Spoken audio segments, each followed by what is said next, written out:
पंचलाइट फणीश्वर नाथ रेणु।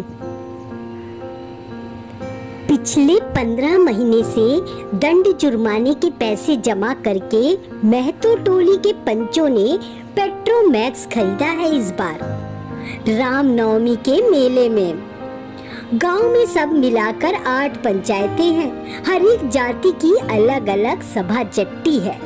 सभी पंचायतों में दरी, जाजिम, सतरंजी और पेट्रोमैक्स है। पेट्रोमैक्स जिसे गांव वाले पंचलेट कहते हैं।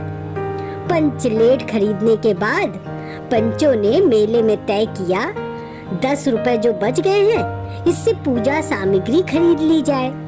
बिना नेम टेम के कल कब्जे वाली चीज का पुण्य नहीं करना चाहिए। अंग्रेज बहादुर के राज में भी पुल बनाने के पहले बलि दी जाती थी। मेले में सभी दिन दहाड़े ही गांव लौटे। सबसे आगे पंचायत का छड़ीदार पंचलेट का डिब्बा माथे पर लेकर और उसके पीछे सरदार, दीवान और पंच वगैरह।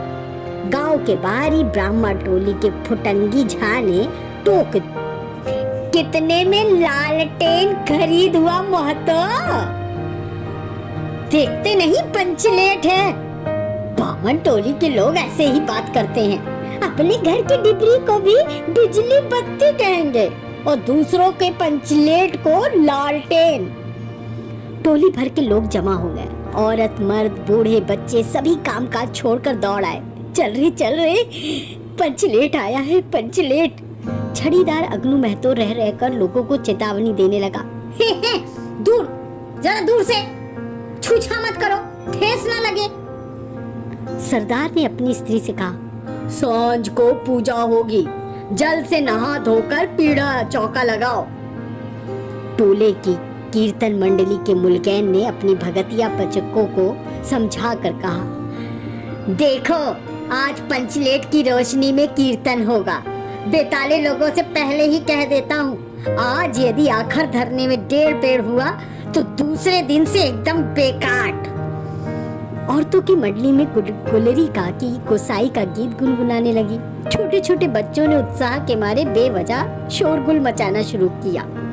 सूरज डूबने के 1 घंटा पहले ही टोले भर के लोग सरदार के दरवाजे पर आकर खड़े हो गए। पंचलेट, पंचलेट, पंचलेट के सिवा और कोई गप नहीं, कोई दूसरी बात नहीं। सरदार ने गुड़गुड़ी पीते हुए कहा, दुकानदार ने पहले सुनाया पूरे 5 कौड़ी 5 रुपया। मैंने कहा कि दुकानदार साहब मत समझिए कि हम एकदम देहाती हैं। बहुत पंचलाइट देखा है। इसके बाद दुकानदार मेरा मुंह देखने लगा। बोला, लगता है आप जाति के सरदार हैं। ठीक है, जब आप सरदार होकर खुद पंचलेट खरीदने आए हैं तो जाइए, पूरे 5 कौड़ी में आपको दे रहे हैं। दीवान ने कहा, अलबत्ता चेहरा परखने वाला दुकानदार है। पंचलेट का बक्सा दुकान का नौकर देना नहीं चाहता था। मैंने कहा, देखिए दुकानदार साहब, बिना बक्सा पंचलेट कैसे ले जाएंगे? दुकानदार ने नौकर को डांटते हुए कहा, क्यों रे, दीवान जी की आग के आगे धुर खेल करता है, दे दे बक्सा। टोले के लोगों ने अपने सरदार और दीवान को श्रद्धा भरी निगाहों से देखा। छड़ीदार ने औरतों की मंडली को सुनाया, रास्ते में सन्य सन्य बोलता था पंचलेट, लेकिन ऐन मौके पर लेकिन लग गया। रूदल साहब बनिए की दुकान से 3 बोतल किरासिन तेल आया और सवाल पैदा हुआ, पंचलेट को जलाएगा कौन? यह बात पहले किसी के दिमाग में नहीं आई थी। पंचलेट खरीदने के पहले किसी ने ना सोचा, खरीदने के बाद भी नहीं। अब पूजा की सामग्री चौकी पर सजी हुई है। कीर्तनिया लोग खोल ढोल करताल खोलकर बैठे हैं और पंचलेट पड़ा हुआ है। गांव वालों ने आज तक कोई ऐसी चीज नहीं खरीदी जिसमें जलाने बुझाने की झंझट हो। कहावत है ना, भाई रे, गाय लू तो दूहे कौन। लो मजा। अब इस कल कब्जे वाली चीज को कौन बाले। ये बात नहीं कि गांव भर में कोई पंचलेट जलाने वाला नहीं, हर एक पंचायत में पंचलेट है, उसके जलाने वाले जानकार हैं। लेकिन सवाल है कि पहली बार नेम टेम करके, शुभ लाभ करके, दूसरे पंचायत के आदमी की मदद से पंचलेट जलेगा। इससे तो अच्छा है कि पंचलेट पड़ा रहे, जिंदगी भर ताना कौन सहे। बात बात में दूसरे टोले के लोग कूट करेंगे, तुम लोगों का पंचलेट पहली बार दूसरे के हाथ। ना ना ना, पंचायत की इज्जत का सवाल है, दूसरे टोले के लोगों से मत कहिए। चारों ओर उदासी छा गई, अंधेरा बढ़ने लगा। किसी ने अपने घर में आज डिबरी भी नहीं जलाई थी। आखिर पंचलेट के सामने डिबरी कौन जलाता। सब किए कराए पर पानी फिर रहा था। सरदार, दीवान और छड़ीदार की मुंह में बोली नहीं, पंचों के चेहरे उतर गए थे। किसी ने दबी आवाज में कहा, कल कब्जे वाली चीज का नखरा बहुत बड़ा होता है। एक नौजवान ने आकर सूचना दी, राजपूत टोली के लोग हंसते हंसते पागल हो रहे हैं। कहते हैं कान पकड़कर पंचलेट के सामने 5 बार उठो बैठो, तुरंत जलने लगेगा। पंचों ने सुनकर मन ही मन कहा, भगवान ने हंसने का मौका दिया है, हंसेंगे नहीं। एक बूढ़े ने आकर खबर दी, रूदल साहब बनिया भारी बतंगड़ आदमी है, कह रहा है पंचलेट का पंपू जरा होशियारी से देना। गुलरी काकी की बेटी मुंडरी के मुंह में बार बार एक बात आकर मन में लौट जाती। वो कैसे बोले। वो जानती है कि गोधन पंचलेट बालना जानता है, लेकिन गोधन का हुक्का पानी पंचायत से बंद है।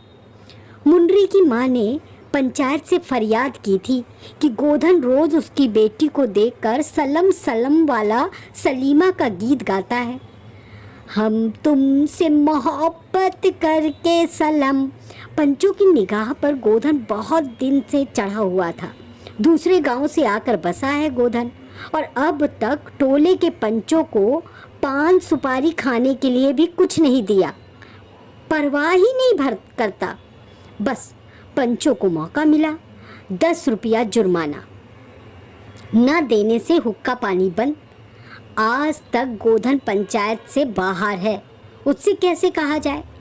मुंडरी उसका नाम कैसे ले, और उधर जाति का पानी उतर रहा है। मुंडरी ने चालाकी से अपनी सहेली कनेली के कान में बात डाल दी, कनेली चिको चिद चीन। कनेली मुस्कुरा कर रह गई। गोधन तो बंद है। मुंडरी बोली, तू कह तो सरदार से। गोधन जानता है पंचलेट बालना। कनेली जोर से बोली, कौन? गोधन जानता है बालना, लेकिन सरदार ने दीवान की ओर देखा और दीवान ने पंचों की ओर। पंचों ने एक मत होकर हुक्का पानी बंद किया है। सलीमा का गीत गाकर आग का इशारा मारने वाला गोधन से गांव भर के लोग नाराज थे। सरदार ने कहा, जाति की बंदिश क्या, जबकि जाति की इज्जत ही पानी में बही जा रही है। क्यों जी दीवान? दीवान ने कहा, ठीक है। पंचों ने भी एक स्वर में कहा, ठीक है, गोधन को खोल दिया जाए। सरदार ने छड़ीदार को भेजा। छड़ीदार वापस आकर बोला, गोधन आने को राजी नहीं हो रहा है। कहता है पंचों की क्या प्रतीत, कोई कल कब्जा बिगड़ गया तो मुझे ही दंड जुर्माना भरना पड़ेगा। छड़ीदार ने रोनी सूरत बनाकर कहा, किसी तरह से गोधन को राजी करवाइए, नहीं तो कल से गांव में मुंह दिखाना मुश्किल हो जाएगा। गुलरी काकी बोली, जरा मैं देखूं कह के। कर गोधन के झोपड़े की ओर गई और गोधन को मना लाई। सभी के चेहरे पर नई आशा की रोशनी चमकी। गोधन चुपचाप पंचलेट में तेल भरने लगा। सरदार की स्त्री ने पूजा सामग्री के पास चक्कर काटती हुई बिल्ली को भगाया। कीर्तन मंडली के मुलगेन मूर्छल के बालों को संवारने लगा। गोधन ने पूछा, स्पिरिट कहाँ है? बिना स्पिरिट के कैसे जलेगा? लो मजा, अब ये दूसरा बखेड़ा खड़ा हुआ। सभी ने मन ही मन सरदार, दीवान और पंचों की बुद्धि पर अविश्वास प्रकट किया। बिना पूछे समझे काम करते हैं ये लोग। उपस्थित जनसमूह में फिर मायूसी छा गई। लेकिन गोधन बड़ा होशियार लड़का है, बिना स्पिरिट के ही पंचलेट जलाएगा। थोड़ा गरी का तेल ला दो। मुंडी दौड़ कर गई और एक मलसी गरी का तेल ले आई। गोधन पंचलेट में पंप देने लगा। पंचलेट की रोशनी रेशमी थैले में धीरे धीरे आने लगी। गोधन कभी मुंह से फूंकता, कभी पंचलेट की चाबी घुमाता। थोड़ी देर के बाद पंचलेट से सनसनाहट की आवाज़ निकलने लगी और रोशनी बढ़ती गई। लोगों के दिल का मैल दूर हो गया। गोधन बड़ा काबिल लड़का है। अंत में पंचलेट की रोशनी से सारी टोली जगमगा उठी तो कीर्तनिया लोगों ने एक स्वर में महावीर स्वामी की जय ध्वनि के साथ कीर्तन शुरू किया। पंचलेट की रोशनी में सभी के मुस्कुराते हुए चेहरे स्पष्ट हो गए। गोधन ने सबका दिल जीत लिया। मुन्नी ने हरकत भरी निगाह से गोधन की ओर देखा। आंखें चार हुई और आंखों ही आंखों में बातें हुई। कहा सुना माफ करना, मेरा क्या कसूर? सरदार ने गोधन को बहुत प्यार से पास बुलाकर कहा, तुमने जाति की इज्जत रखी है, तुम्हारे साथ खून माफ। खूब गाओ सलीमा का गाना। गुलरी काकी बोली, आज रात में मेरे घर में खाना गोधन। गोधन ने एक बार फिर मुन्नी की ओर देखा। मुन्नी की पलकें झुक गई। कीर्तनिया लोगों ने एक कीर्तन समाप्त कर जय ध्वनि की। जय हो जय हो। पंचलेट की प्रकाश में पेड़ पौधों का पत्ता पत्ता पुलकित हो रहा था।